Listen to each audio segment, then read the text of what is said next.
The words and concepts we will be discussing this week are fairly subtle in nature and may or may not be on the front burner when you start thinking about research.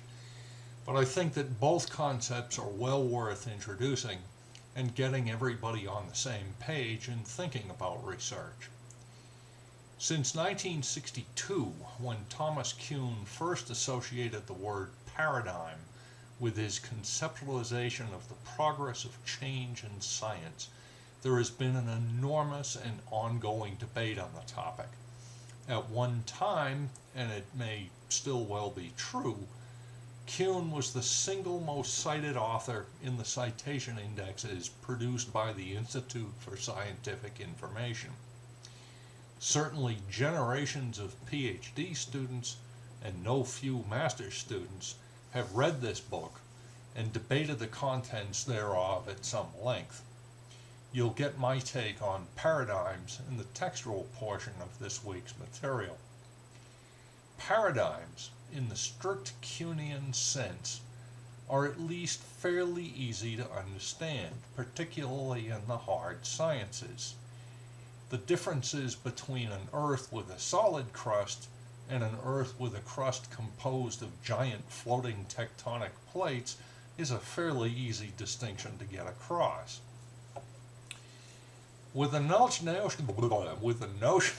of cultural hegemony advanced by Antonio Gramsci, we get into a rather more murky area.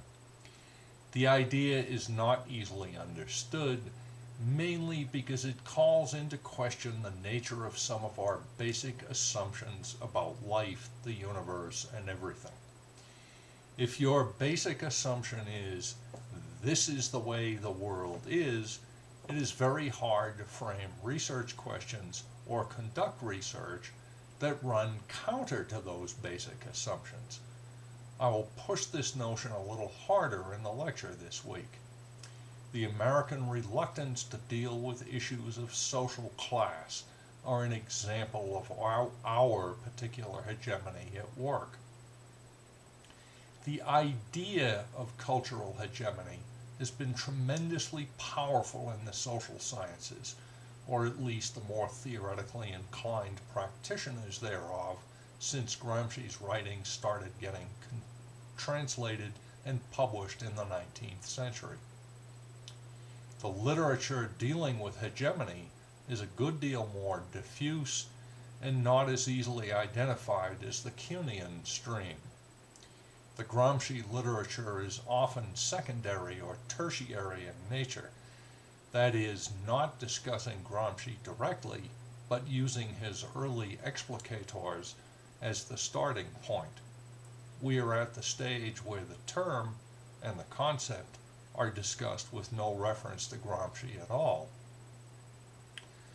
I don't want to make overmuch of either paradigms or hegemony in this class. We're simply not going to be dealing with research at a level that requires attention to be paid to overarching conceptual notions about the way to look at the world.